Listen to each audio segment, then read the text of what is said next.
السلام عليكم ورحمة الله.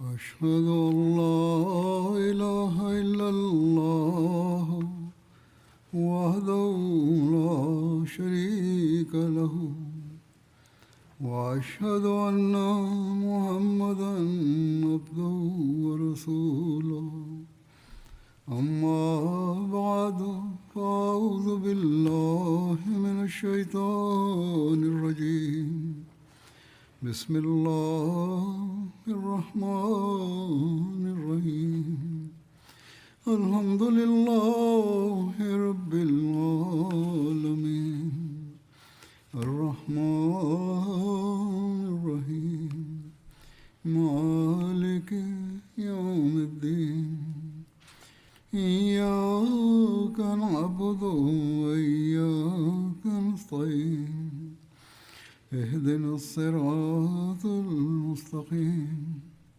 صراط الذين أنعمت عليهم غير المغضوب عليهم ولا الضالين مثل الذين ينفقون أموالهم في سبيل الله كمثل حبة أنبتت سبع سنابل في كل سنبلة مئات حبة والله يضاعف لمن يشاء والله واسع عليم. Притча о тех, которые расходуют имущество свои на пути Аллаха, подобно притче о зерне, которое взрастило 7 колосьев, а в каждом колосе 100 зерен. И Аллах приумножает кому угодно Ему, и Аллах обильно дарующий, всезнающий. С 1 ноября, по милости Всевышнего Аллаха, начинается новый финансовый год для общины в рамках Нового года Тахрик Джадид. В связи с этим объявляется о начале Нового года Тахрик Джадид, а также упоминаются финансовые пожертвования, сделанные общинами за прошедший год. Подобным образом также приводится некоторое повествование о важности финансовых пожертвований. Прежде чем изложить это, я вкратце расскажу предысторию важности пожертвований для фонда Тахрик Джадид. Движение Тахрик Джадид было основано в 1934 году. Среди нас есть новообращенные и молодежь, и дети тоже, возможно, не знают об этом, поэтому я расскажу вам об этом. Как я уже сказал, фонд Тахрик Джадид был основан в 1934 году по инициативе Хазрата Обетованного Реформатора, да будет доволен им Аллах.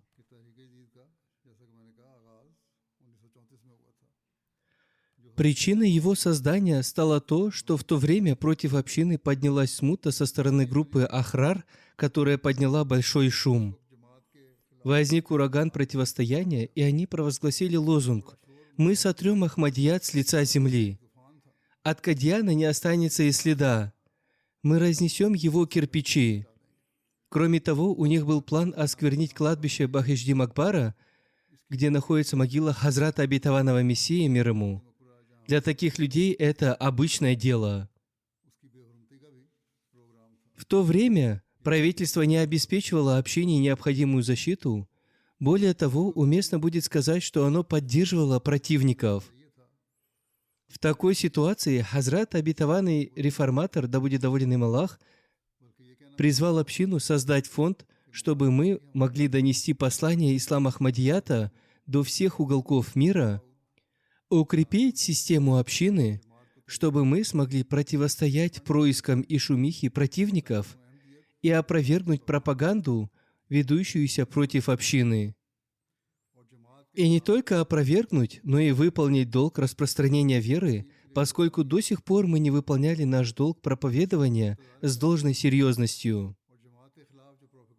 Итак, с этой мыслью Хазрат обетованный реформатор, да будет доволен им Аллах, объявил о создании фонда Тахрики Джадид и сказал, что мы должны распространять послание ислама Ахмадията как внутри страны, так и по всему миру, чтобы враги не могли навредить нашим планам нигде. Если в одном месте есть противодействие, то в другом должно быть видно развитие, и система общины должна расширяться. По милости Всевышнего Аллаха, сегодня мы видим, что послание Ахмадията, истинного ислама, достигло всех стран мира, и наши миссионеры-проповедники служат там. В разных странах мира мы построили мечети, наши школы работают, больницы функционируют. Проповедники и наставники обретают возможность служения общине. Распространяется литература, студии МТА, мусульманского телевидения Ахмадия, созданы во многих странах помимо центральной студии, которая вещает по всему миру. Созданы радиостанции. Хотя многие из этих проектов финансируются и за счет других пожертвований, фонд Тахрики Джадид играет в этом ключевую роль.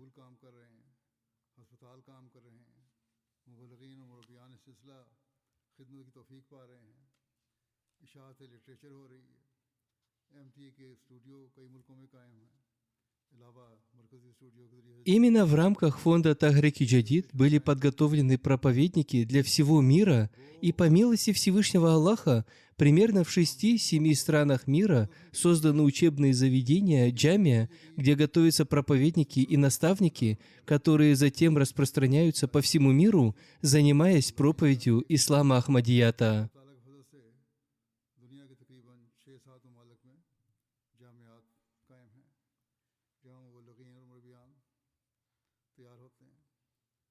А что касается заявления Ахрар о том, что они разнесут кирпичи Кадьяна, сотрут Ахмадия с лица земли, то до сих пор наши противники выкрикивают эти лозунги. Недавно у них была конференция в Рабве, где они снова выкрикивали эти лозунги. Так вот, ответ на эти лозунги дается каждый год через успехи общины, даруемые милостями Всевышнего Аллаха. Люди, вступающие в общину и приносящие обет верности, являются ответом на это. И распространение общины сегодня в 220 странах – это ответ на их слова. Смотрите, вы кричали, что сотрете нас с лица земли, но по милости Всевышнего Аллаха община продолжает развиваться и процветать.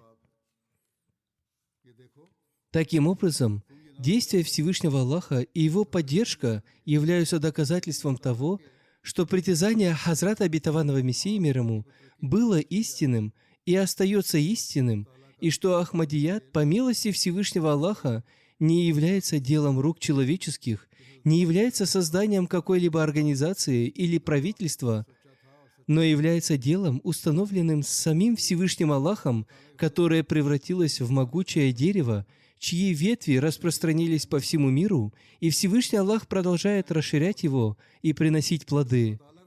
Это движение продолжается и растет.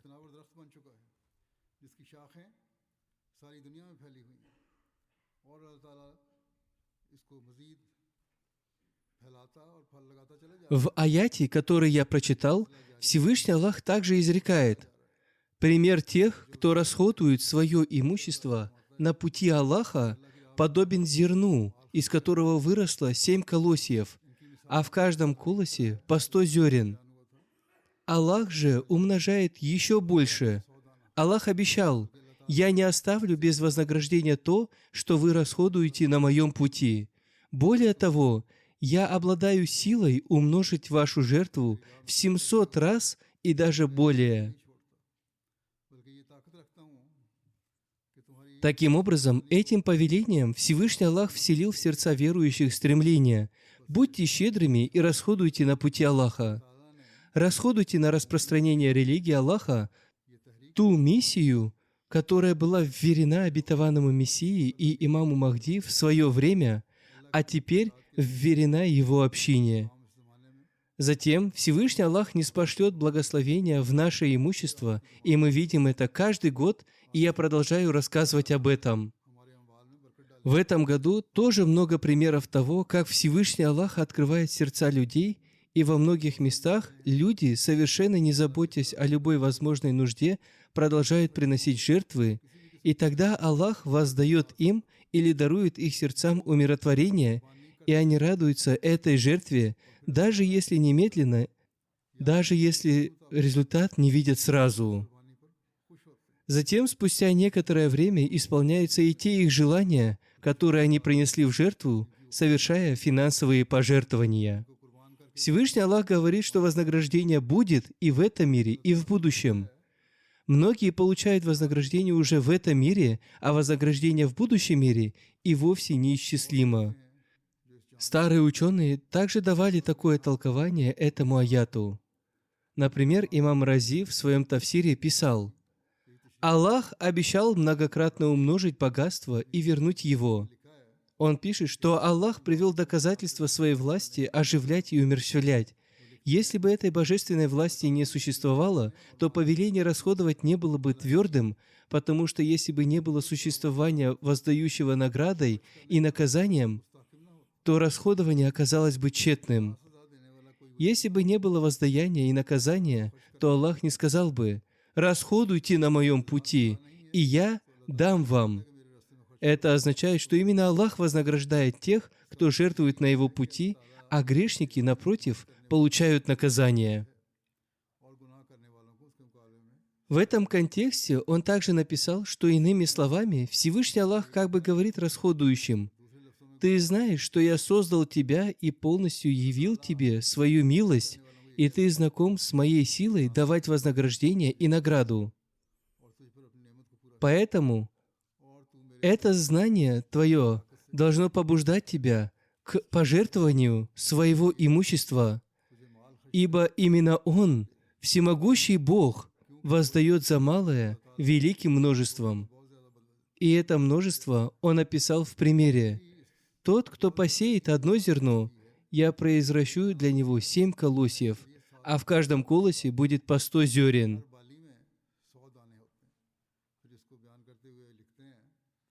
Затем, комментируя это, он пишет: «Они расходуют свое имущество на пути Аллаха». Под словами «на пути Аллаха» имеется в виду религия. Они жертвуют ради религии Всевышнего Аллаха, и мы в Ахмадийской мусульманской общине постоянно наблюдаем, как Всевышний Аллах исполняет свое обещание, и это свое повеление. Хазрат обетованный реформатор, да будет доволен им Аллах, также в своем толковании этого аята сказал, что если вы будете расходовать свое имущество на религиозные дела, то подобно тому, как Всевышний Аллах из одного зерна производит 700 зерен, также Он умножит и ваше имущество и одарит его еще большим развитием, на что указывает слова «Аллах умножает, кому пожелает». И история свидетельствует, что так и произошло. Хазрат Абу Бакр, да будет доволен им Аллах, несомненно, принес великие жертвы, но какой ничтожной была его жертва по сравнению с тем великим вознаграждением, которым Всевышний Аллах одарил его, сделав его первым халифом своего посланника. Точно так же и Хазрат Умар много жертвовал, но какую великую награду он получил? И Хазрат Усман тоже получил в этом мире в миллионы раз больше того, что он сделал. Точно так же, если мы посмотрим на каждого сподвижника в отдельности, мы увидим то же самое отношение Всевышнего Аллаха. Взгляните лишь на Хазрата Абдурахмана ибн Ауфа. Пишут, что когда он скончался, у него было накоплено 30 миллионов рупий, помимо миллионов рупий, которые он потратил при жизни. Подобно этому, сподвижники оставили свою родину, но получили лучшую родину. Оставили своих братьев и сестер, но обрели лучших братьев и сестер. Оставили своих родителей, но обрели посланника, мир ему и благословение Аллаха, который любил их больше, чем родители. Одним словом, тот, кто жертвует на пути Аллаха, никогда не лишается благого воздаяния. В своих предыдущих проповедях я часто рассказывал о сподвижниках, участвовавших в битве при Бадре. В этих повествованиях о жизни посланника Аллаха, мир ему и благословение Аллаха, в контексте сражений также упоминаются благие деяния и жертвы сподвижников. Посмотрите же, как Всевышний Аллах одаривал их все больше и больше, и из истории мы видим, что Всевышний Аллах не оставил их дела тщетными, но щедро вознаградил их. Итак, Всевышний Аллах во многих местах изрекает о расходовании на Его пути. Всевышний Аллах изрекает: «Расходуйте из того, что вы любите, и я дам вам вознаграждение, я буду расширять ваше имущество, я буду одаривать вас своими милостями». И мы постоянно видим эти щедроты Всевышнего Аллаха. Сегодня каждый мусульманин Ахмади, кто искренне жертвует от всего сердца, ощущает это. Те, кто приносят жертвы, вероятно, тоже записывают свои истории. Поразительно, как Всевышний Аллах дал им возможность жертвовать и как укрепил их веру. Я приведу некоторые примеры, но прежде я хочу упомянуть некоторые научные и исторические ссылки, в том числе из хадисов.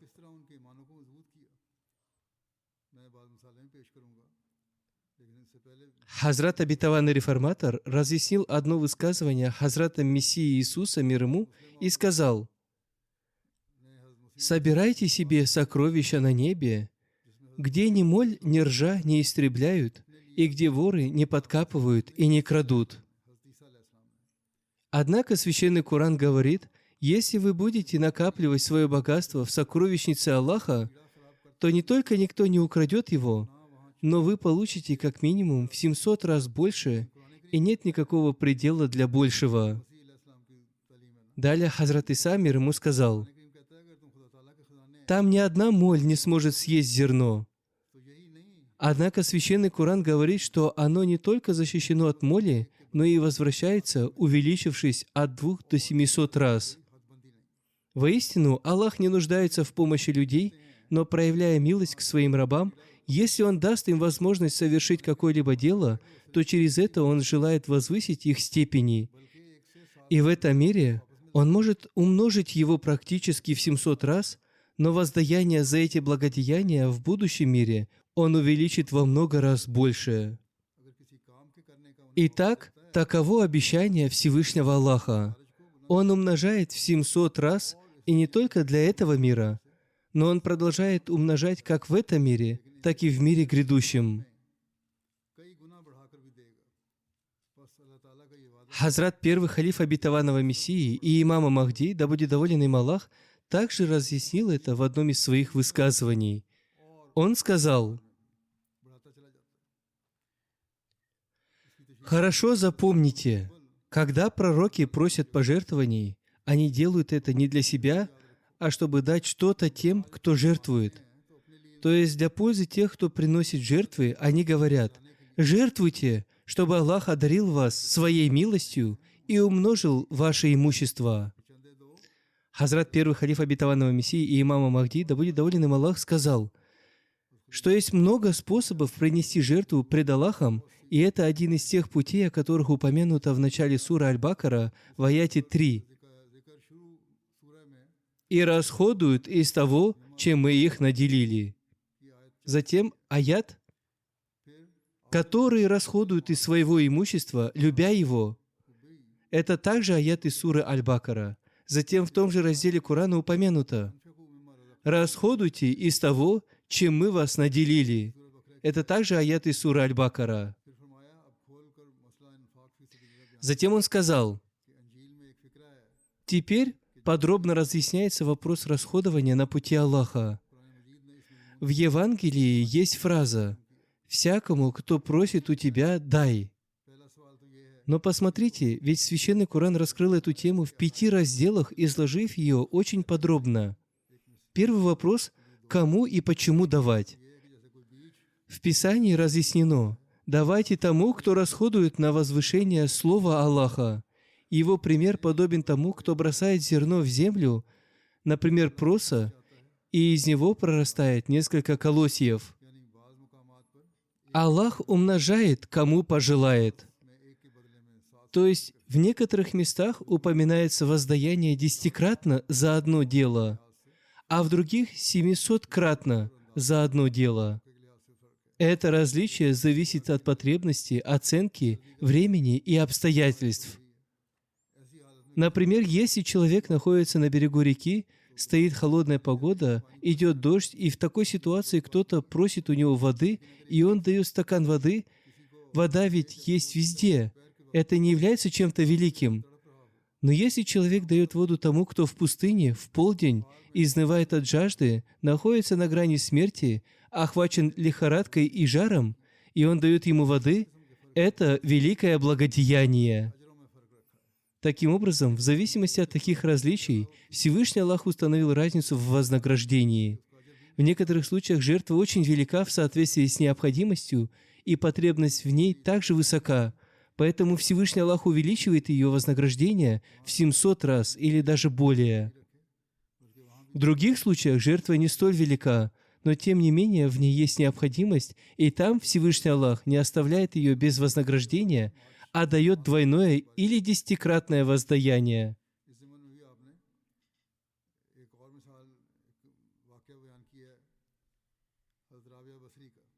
Хазрат первый халиф обетованного Мессии и имам Махди, да будет доволен им Аллах, привел эти примеры, касающиеся расходования имущества. В этой же связи он рассказал еще одну историю о Хазрат Рабия Басри. Она сидела дома, когда пришли гости, а в доме было всего 2 лепешки. Она велела служанке: «Отдай эти 2 лепешки как милостыню». Служанка сказала: «Это странно, в доме гости, а это немногое, что есть, ты велишь раздать бедным». Немного позже снаружи послышался голос, и одна женщина сообщила, что соседка, богатая женщина, прислала еды. Когда принесли еду, Хазрат Рабия Басри пересчитала и обнаружила 18 лепешек. У Хазрат Рабия Басри была сильная связь с Аллахом и вера в то, что он непременно исполнит ее ожидания. Она отдала 2 лепешки. Так взамен должно было прийти больше, будь то вдвое или в 10-ро. Она сказала: «Эти 18 лепешек не для меня. У меня 20 гостей, значит, для меня должно было прийти 20 лепешек от Аллаха. Это не для меня». Она сказала: «Я не буду принимать это, верните обратно». Ее служанка сказала: «Оставьте, Аллах послал вам это дар». Но она ответила: «Нет, это было послано не для меня». Тут же послышался голос той самой богатой соседки. Она обратилась к той женщине или служанке: «Куда ты ушла? Я приготовила эту другую еду специально для Рабии Басри». И когда ее принесли, там оказалось 20 лепешек. Таким образом, эти великие люди обладали верой в Аллаха, и Аллах вознаградил их за их упование. В связи с этим Хазрат первый халиф обетованного Мессии и имам Махди, да будет доволен им Аллах, сказал: «Почему следует жертвовать на пути Аллаха? Во-первых, делайте это исключительно ради снискания довольства Аллаха, то есть жертвуйте только ради довольства Всевышнего Аллаха. Не упрекайте оказанным благодеянием, а жертвуйте ради обретения довольства Всевышнего Аллаха. Всевышний Аллах доволен, что Он оказал вам бесчисленные милости, поэтому жертвуйте».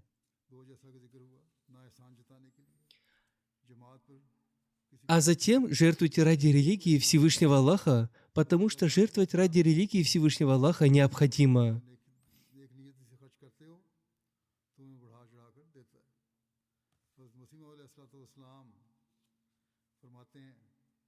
Как следует жертвовать? Жертвуйте ради обретения довольства Аллаха, как было упомянуто, а не для того, чтобы попрекать. У общины нет обязательств перед теми, кто принес жертвы. Нет никакого долга благодарности людям.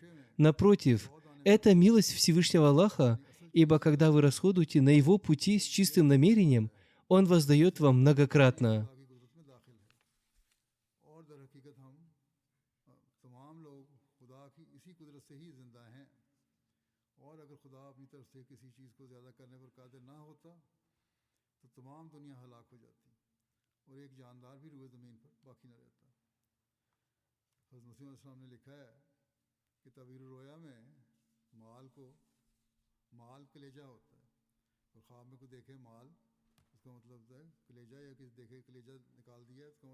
Хазрат обетованный Мессия мир ему писал: «Тем, кто расходует свое имущество на пути Аллаха, Аллах не спосылает в их имущество благословения, подобно тому, как когда сеют одно зерно, а Аллах может произвести из него 7 колосьев, и в каждом колосе по 100 зерен».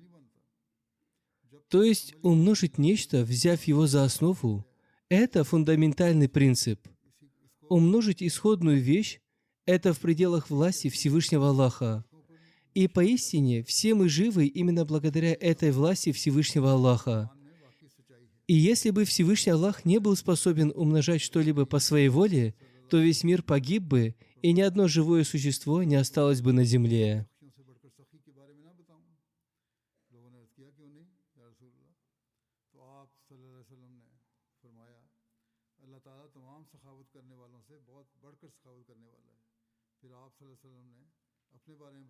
Хазрат Обетованный Мессия мир ему написал: в Табиру Руя написано: имущество — это сердце. Если во сне кто-то видит имущество, это означает сердце. Или если видит, что вынул сердце, это означает, что лишился имущества. Поэтому творить милостыню все равно, что отдавать свою душу. То есть финансовая жертва имеет огромное значение. Насколько искренность и стойкость проявляет человек, творя милостыню. И суть в том, что одними лишь разговорами ничего не достичь. Пока дело не будет воплощено в практическое действие, ничего не получится. Это называется садака, милостыня, потому что оно отмечает искренних, дабы доказать их правдивость, что в их вере действительно есть искренность. В хадисе сообщается, что посланник Аллаха, мир ему и благословение Аллаха, сказал: «Не указать ли мне вам на самого щедрого из всех щедрых?» Люди сказали: «Конечно, о посланник Аллаха». Тогда он, мир ему и благословение Аллаха, сказал: «Аллах щедрейший из всех щедрых».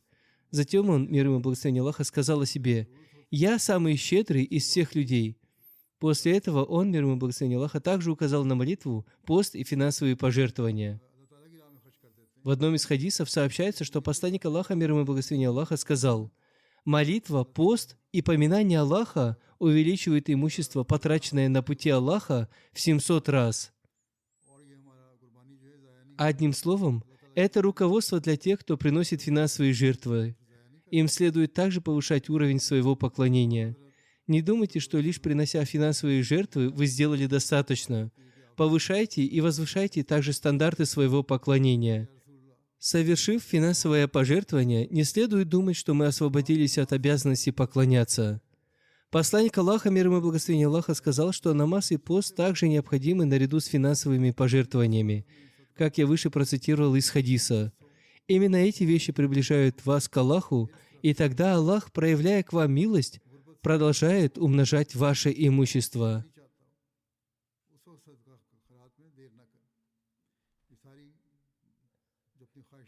Многие люди приносят жертвы. Сегодня к нам также поступает множество примеров, когда люди, несмотря на собственную нужду, расходуют на пути Аллаха и делают это в надежде, что трата на пути Аллаха станет причиной обретения Его довольства, и что их жертва не будет тщетной, Аллах не оставит ее без вознаграждения. И действительно, Аллах не делает ее тщетной. В одном хадисе, когда к посланнику Аллаха, мир ему и благословение Аллаха, пришел человек и спросил: «О посланник Аллаха, какая милостыня является наивеличайшей с точки зрения вознаграждения?» Он, мир ему и благословение Аллаха, ответил: «Величайшая милостыня — это когда ты даешь ее, будучи здоровым, нуждаясь в имуществе сам, будучи скупым, опасаясь бедности и желая благополучия. В такой момент немедли с подаянием и милостыней».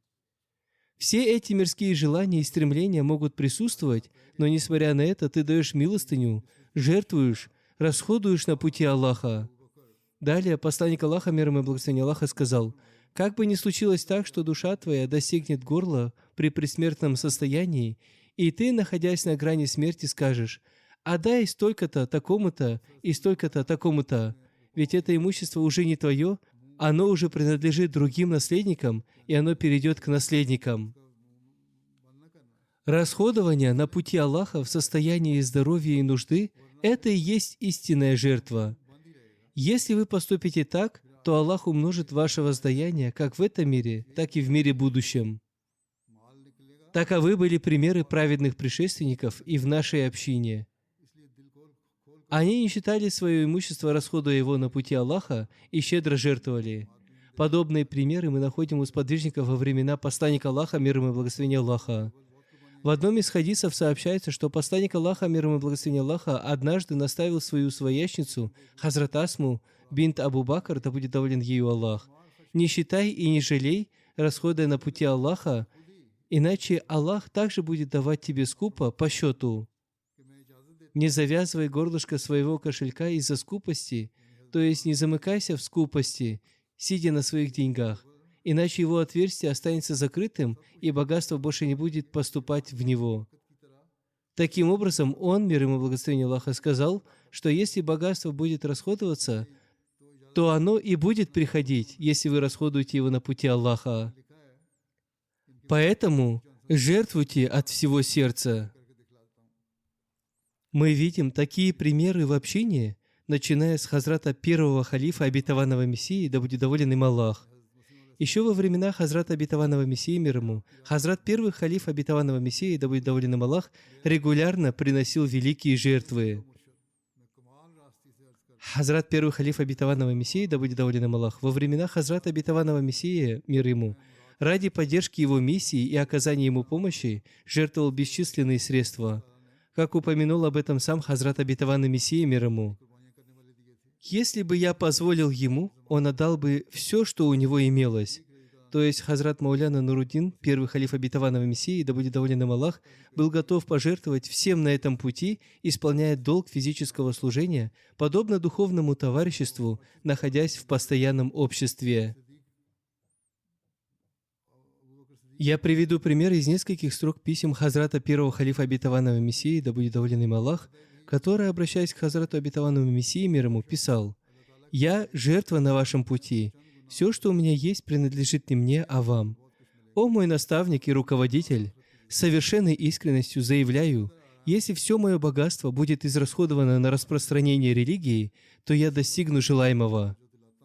Итак, видите, подобно тому, как Всевышний Аллах даровал посланнику Аллаха, мир ему и благословение Аллаха, таких сподвижников, как Абу Бакр, Умар, Усман, приносивших финансовые жертвы, так и во время Хазрата обетованного Мессии, мир ему, в силу следования за его господином были дарованы такие слуги, которые были готовы пожертвовать всем, и они явили пример, подобный примеру Хазрата Абу Бакра Сиддика. Хазрат обетованный Мессия, мир ему, писал: «Эти обещания также исходят от Аллаха. Тому, кто жертвует ради Аллаха, я умножу его во много раз. Он получит многое уже в этом мире, а после смерти увидит воздаяние в вечной жизни и познает, какое блаженство будет ему даровано». Хазрат обетованный Мессия, мир ему, писал: «В данный момент я обращаю ваше внимание на то, чтобы вы расходовали свое имущество для процветания ислама. Благословения обретаются в этом и в будущем мире. Благословение не сходит и в этом мире, и в будущем. И это не просто слова. Мы видим это и сегодня. Это не относится лишь к тому времени, когда об этом говорил Хазрат обетованный Мессия, мир ему. Сегодня ко мне также поступает множество историй, которые свидетельствуют о том, как Всевышний Аллах не спосылает благословения в наше имущество после расходования на Его пути, разрешает проблемы в нашей жизни и укрепляет нашу веру. Я расскажу несколько таких случаев. Миссионер из Албании пишет, что у них есть албанский мусульманин Ахмади, Биляль Юсуф, очень простой и скромный человек. Во время проведения собрания он ради довольства Аллаха, без какого-либо вознаграждения, целую неделю работал на ежегодном съезде общины Албании с 8 утра до 4 вечера, а в 4 часа уходил на свою основную работу. Однажды он принес конверт с 75 евро в качестве пожертвования в фонд Тахрик Джадид. Албания – бедная страна Восточной Европы. Он сказал миссионеру, что копил эти деньги несколько дней, чтобы пожертвовать их. На конверте на албанском языке было написано: «С большой радостью преподносится в услужение общине». Может быть, для кого-то эта сумма кажется небольшой, всего 75 евро, но, как пишет миссионер, это составляло 15% его зарплаты, при том, что ему нужно было еще платить за аренду жилья и другие расходы. Мирские люди могут сказать: «Вы говорите о распространении ислама за 75 евро, то есть за то малое количество евро, в то время как организации и правительства, противостоящие исламу, обладают миллиардами фунтов и тратят свои деньги против ислама. Но Всевышний Аллах оказал такую милость этой малой жертве, что благодаря таким пожертвованиям Ахмадийская мусульманская община осуществляет свою миссию. Есть много таких людей, жертвующих не только 75 евро, но и меньшие суммы. И благодаря этим небольшим суммам, по милости Всевышнего Аллаха, община выполняет свою работу по распространению ислама в мире и развивается. И это развитие гораздо значительнее, чем у тех, кто тратит миллиарды долларов. Подобным образом, в некоторых еще более бедных странах можно увидеть пример жертвенности, подобные тем, что были в начале ислама, или во времена Хазрата Обетованного Мессии мир ему, когда он начал движение финансовых пожертвований, или когда Хазрат Обетованный Реформатор, да будет доволен им Аллах, объявил о фонде Тахрик Джадид, сказав: «Сегодня враг полностью готов и нападает на нас, поэтому жертвуйте». И люди приносили жертвы.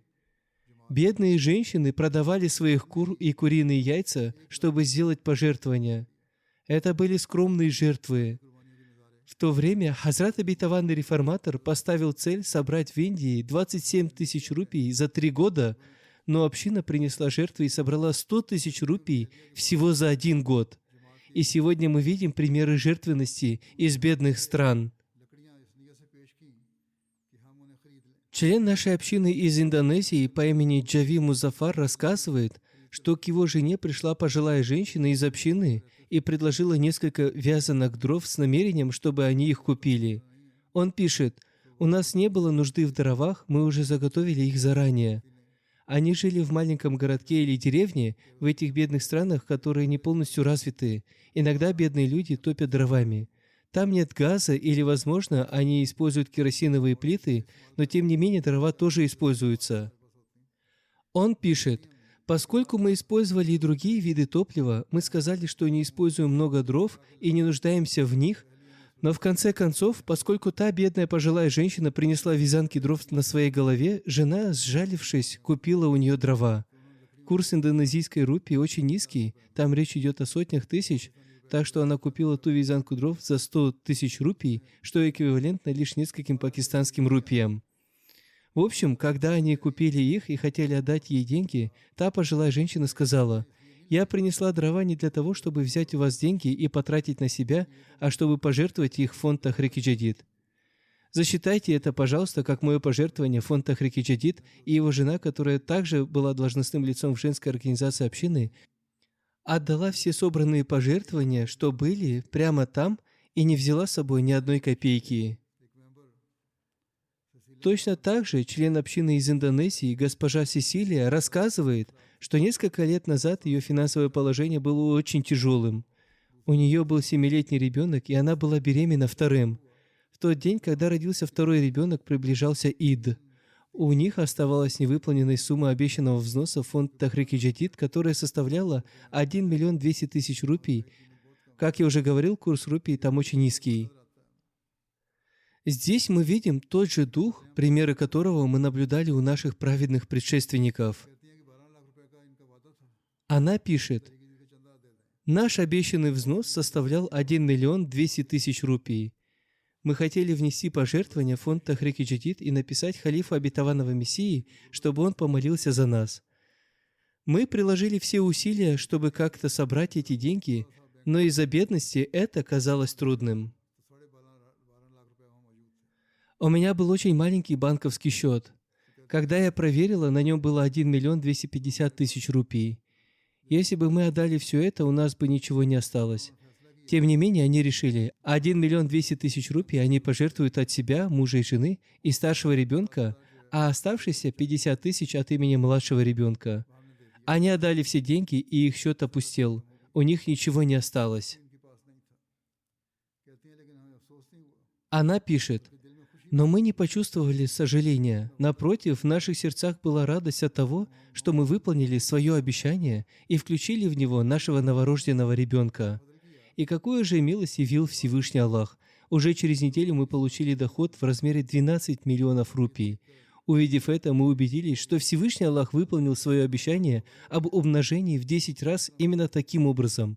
Всевышний Аллах немедленно исполнил свое обещание. Подобным образом миссионер из Ганы пишет, что когда верующие услышали вдохновляющие истории из проповеди халифа обетованного Мессии, один африканский член общины из Ганы отдал последние деньги, что были у него в кармане, на пути Аллаха. Но, как он рассказывает, едва он вышел из мечети, как получил 2 телефонных звонка, которые изменили его жизнь. С ним связались 2 потенциальных клиента и предложили ему столь привлекательную работу, возможности, что он получил прибыль в 20 раз больше отданной суммы. Это необыкновенное событие стало мощным напоминанием о том, как Всевышний Аллах вознаграждает тех, кто жертвует на Его пути, немедленно и несравненными благословениями. Этот случай также укрепил его веру.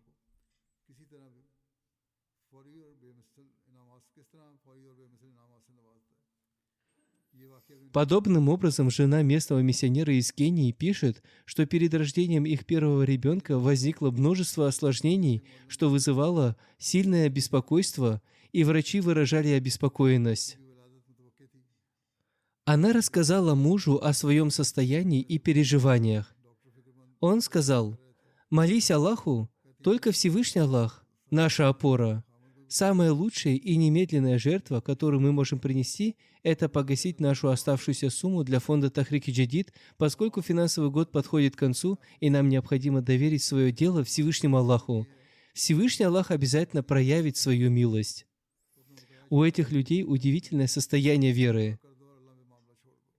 Она пишет, что так и поступила. Через несколько дней ей приснился сон, в котором явился Хазрат обетованный Мессия мир ему. На нем была черная одежда, на голове тюрбан, а в руке трость. Он сказал ей: «Не беспокойся, роды пройдут благополучно сбоку». Впоследствии у нее родился ребенок, но посредством кесарево сечения, которое было выполнено сбоку живота, и никаких осложнений не возникло. В любом случае, она считает, что все это милость Всевышнего Аллаха, дарованная благодаря их жертве, и Всевышний Аллах не спаслал благословения, поскольку, по ее словам, в дни, предшествовавшие ожидаемым родам, врачи высказывали множество опасений. Таким образом, Всевышний Аллах укрепляет веру мусульман Ахмади даже в отдаленных уголках мира и одновременно подтверждает правдивость Хазрата обетованного Мессии мир ему.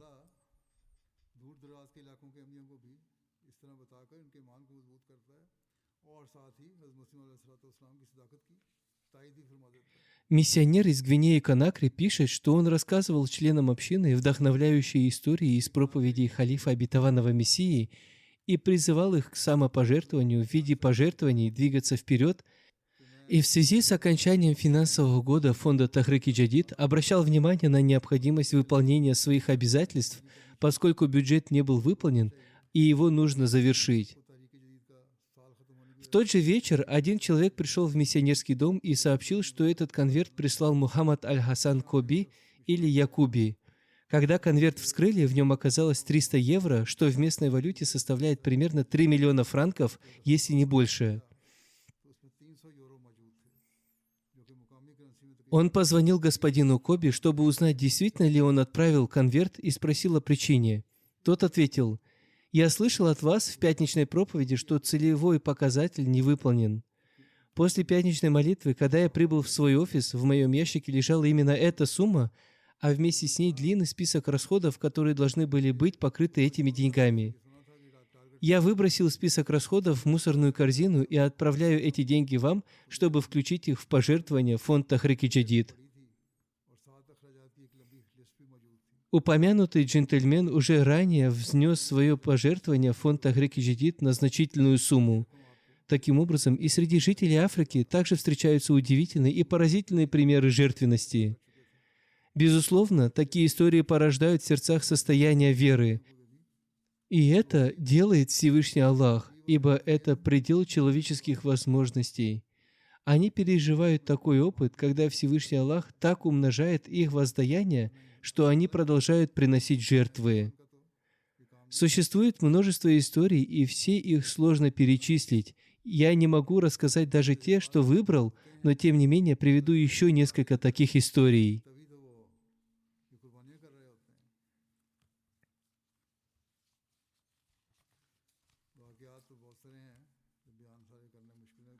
Инспектор фонда Тахрик-и-Джадид в Индии пишет о человеке из Теланганы, который живет в районе Хайдарабада. Его обещанный взнос составлял 7000 рупий, но он не смог его выплатить из-за потери работы. На следующий год он дал обещание внести 10 000 рупий. Ему сказали: «Вы не выполнили прошлогоднее обещание, а теперь увеличиваете и обещаете на будущий год».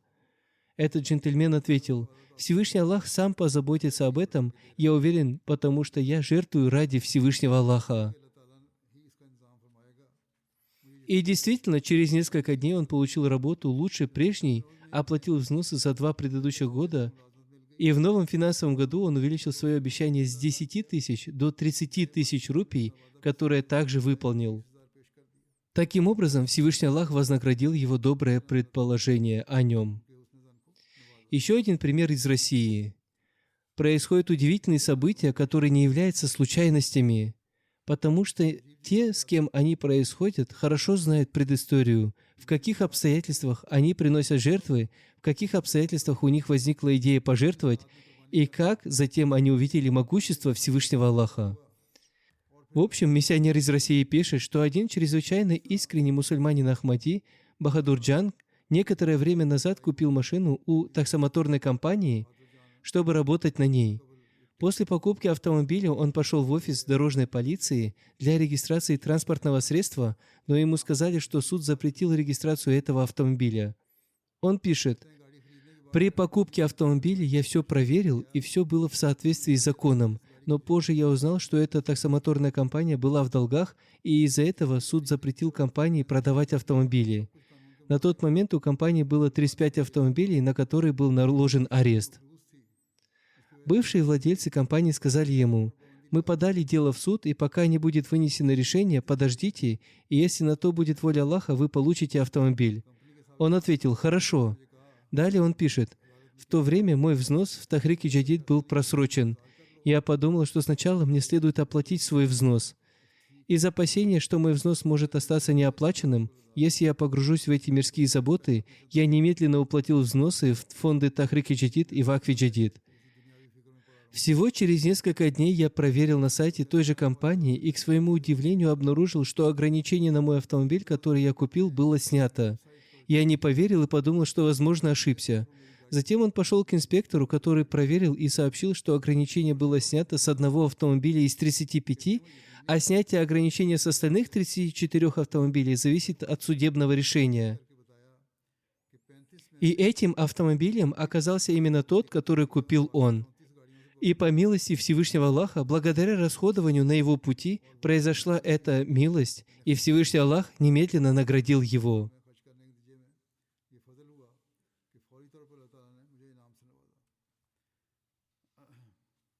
Таким образом, он пишет: «Я своими собственными глазами увидел эти милости Аллаха, как Всевышний Аллах одаривает мусульман Ахмади».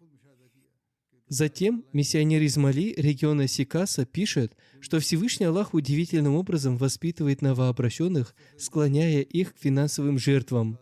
Один новообращенный мусульманин Ахмади из города, господин Муса, принес сумму в 1 миллион франков КФА и сказал: «Из этой суммы 500 000 – это его доля в недвижимости, 400 000 – завещательное пожертвование, а 100 000 следует выделить в фонды Тахрик-и-Джадид и Вакф-и-Джадид». Когда его спросили о причине передачи этих средств, он объяснил, что долгое время копил деньги на различные мирские проекты, и все его внимание и молитвы были сосредоточены на их достижении. Однако прошлой ночью, после совершения молитвы Тахаджуд, он лег и увидел сон. К нему пришли 3 человека в белых одеждах. Первый обратился к нему и сказал: «Ты, будучи мусульманином Ахмади, все свое внимание уделяешь мирскому. Тебе следует больше заботиться о будущей жизни». После этого второй человек сказал ему: «Ты до сих пор не внес свою долю за дом, поэтому заплати свою долю за недвижимость». Затем третий человек обратился к нему и сказал: «У тебя есть 4 миллиона на счету, срочно оформи и завещательное пожертвование». Он пишет: «Теперь для меня, как мусульманина Ахмади, непозволительно после такого руководства от Всевышнего Аллаха использовать эти деньги для каких-либо других целей. Пожалуйста, распределите эти средства по различным фондам пожертвований». Когда мы становимся свидетелями таких событий, это не только укрепляет веру этих людей, но и укрепляет веру наших старых мусульман Ахмади, и мы также должны размышлять о том, как Всевышний Аллах ведет этих людей. Противники говорят, что это лживые притязания, лжепророк, лживая пропаганда, обман, но Всевышний Аллах таким образом направляет тех, кто проживает и в этих отдаленных районах, которые лишь недавно принесли свой обет верности и присоединились к системе васият. Возможно, они никогда даже не встречались и не видели халифа своего времени, кроме как через МТА. Вероятно, они даже не читали всю литературу общины. Многие, возможно, не читали, но основы они, несомненно, изучили. Несмотря на это, Всевышний Аллах продолжает укреплять их веру таким образом, что когда они приносят жертвы, Всевышний Аллах принимает их жертвы и затем продолжает вести их.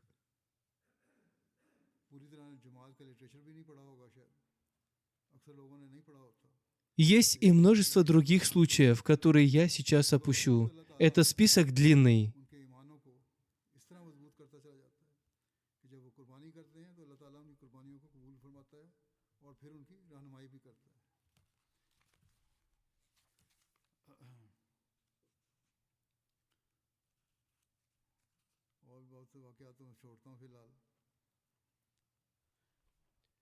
В любом случае, я кратко упомяну о милостях Всевышнего Аллаха, явленных общине в этом году, о жертвах, принесенных членами общины, и отчетах о пожертвованиях, поступивших от общин.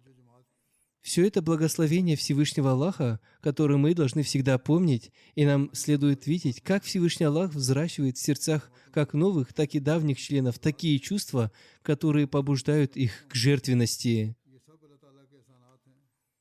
Итак, согласно годовому отчету из разных стран мира, первое, что следует отметить, это то, что завершился 111-й год фонда Тахрик Джадид, и сегодня начинается 112-й год, о чем я и объявляю. В этом году, по милости Всевышнего Аллаха, община удостоилась возможности пожертвовать 19,55 миллионов фунтов стерлингов, что более чем на 1,564 миллиона фунтов стерлингов превышает показатель прошлого года.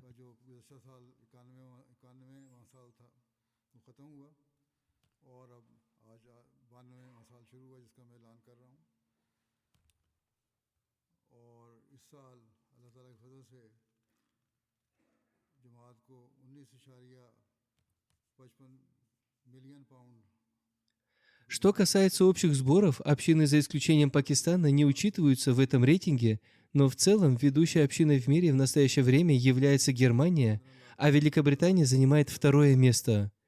В Великобритании в этом году также наблюдается исключительный рост сборов, и они вплотную приблизились к Германии. Я думаю, что в следующем году рост продолжится такими же темпами, они, возможно, выйдут на первое место. Затем США также показали исключительный рост.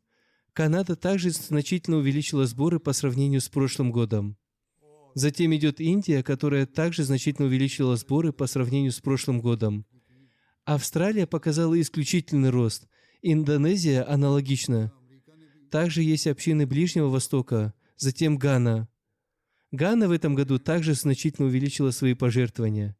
Среди тех, кто добился заметного роста, Маврикий и Нидерланды.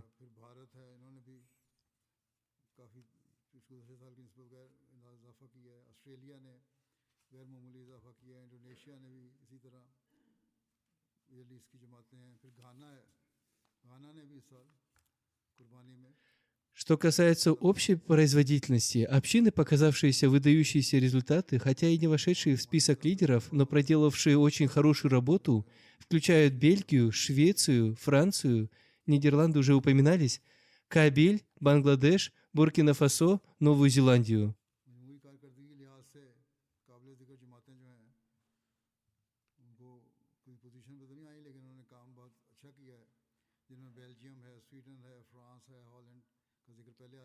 В Буркина-Фасо ситуация очень тяжелая. Также Сьерра-Леоне, Бенин, Мали. В Мали ситуация также довольно тяжелая. Продолжаются атаки со стороны террористов. Нигерия, Турция, Грузия, общины Ближнего Востока, Австралия. Что касается Африки, я назову 5 общин по общим сборам. На первом месте Гана, затем Маврикий, затем Нигерия, Буркина-Фасо, затем Танзания. Есть и другие. Общее число участников достигает 1,7 миллиона человек. Согласно отчетам этого года, количество присоединившихся к Дафтару Шишам, шестому отделу, объявление, которое было сделано 2 года назад, составляет 43 588 человек. Общины должны отметить, что новых участников фонда Тахрик и Джадид следует регистрировать в Дафтаре Шишам и отправлять отчеты в Вакалят Мал.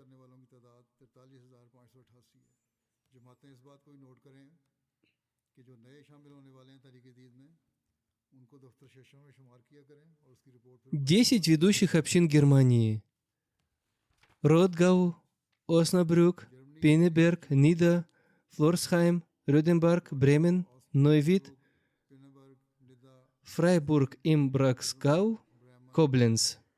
10 ведущих регионов общин Германии: Гамбург, Франкфурт, Гроссгерау, Висбаден, Ричстадт, Манхайм, Дитценбах, Морфельден, Вальдорф, Рюссельхайм am Main, Дармштадт. 5 ведущих регионов Великобритании: Исламабад, Байтуль-Футух, мечеть Фазл, Байтуль-Ихсан, Северо-Восток. 10 крупных общин Великобритании: Исламабад, Эш, Вустер-Парк, Саут-Чим, Уолсол, Фарм-Норд, Олдершот-Саут, мечеть Фазл, Фарнам-Саут, Юэль. Малые общины Великобритании, показавшие хорошие результаты: Элементс Парк, Гудспун Вэлли, Кетли, Фронтвуд, Джамия UK. 10 ведущих общин США: Северная Вирджиния, Мэриленд, Лос-Анджелес, Сиэтл, Чикаго, Даллас, Силиконовая долина, Северный Джерси, Южная Вирджиния, Балтимор и Детройт.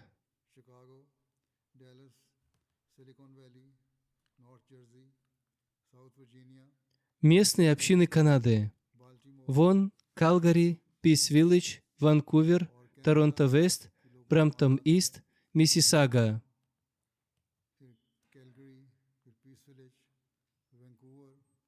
Что касается отличившихся общин Канады по сборам, то среди них Хэмилтон-Маунтин, Хэмилтон, Эдмонтон-Вест, Хадика-Ахмад, Оттава-Ист, Оттава-Вест, Виннипег, Реджайна, Будбрав, Гольф, Ниагара. В Пакистане по общим сборам Лахор, Рабва, Карачи.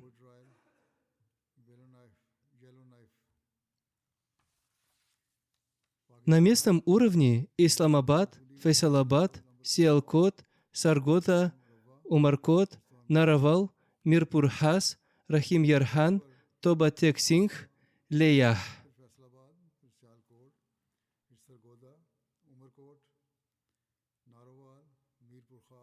Городские общины Пакистана, внесшие наибольший вклад: Тауншип Лахор, Дифенс Лахор, Дхальзик Лахор, Байтуль-Фазл, Фейсалабад, Бахавалангар, Квета, Бахавалпур, Лотхан, Сахивал.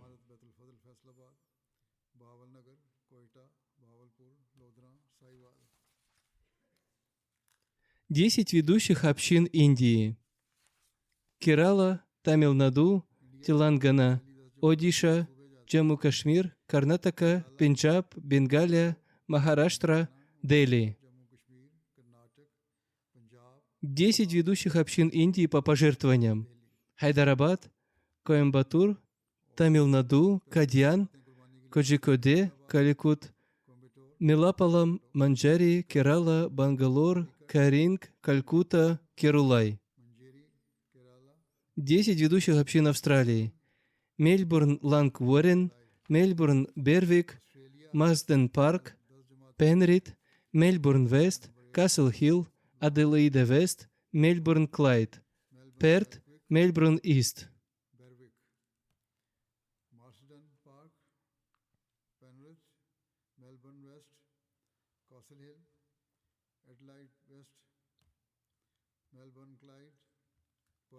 Что касается Нового года фонда Тахрик Джадид, как я уже сказал, начинается 92 год. Дафтар Авваль, 92 год. Дафтар Давум, второй отдел, 82 год. Дафтар Сивум, третий отдел, 61 год. Дафтар Чахарум, четвертый отдел, 41 год. Дафтар Панджум, пятый отдел, 22 год. Дафтар Шишум, шестой отдел, начинается третий год.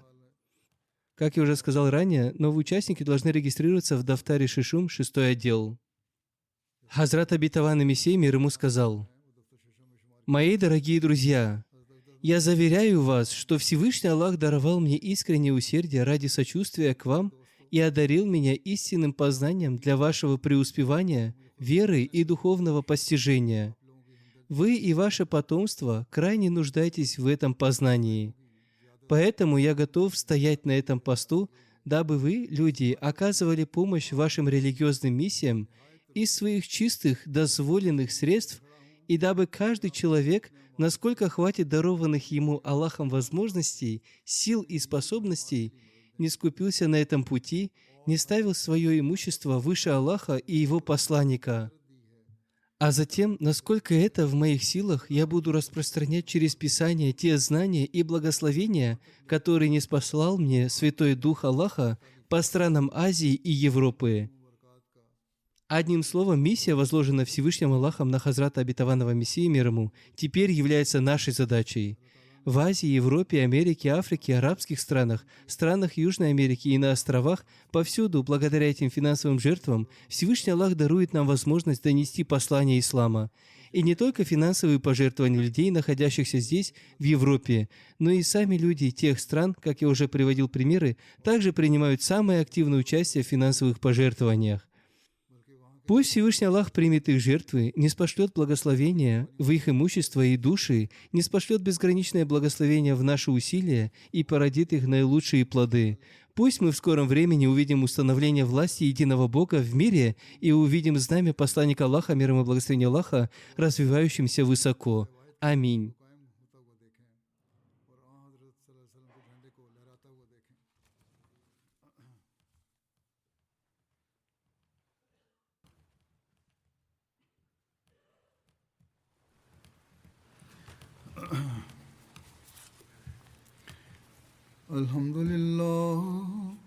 الحمد لله نحمده ونستعينه ونستغفره ونؤمن به ونتوكل عليه ونعوذ بالله من شرور أنفسنا ومن سيئات أعمالنا من يهده الله فلا مضل له ومن يضلل فلا هادي له ونشهد أن لا إله إلا الله ونشهد أن محمدا عبده ورسوله عباد الله رحمكم الله إن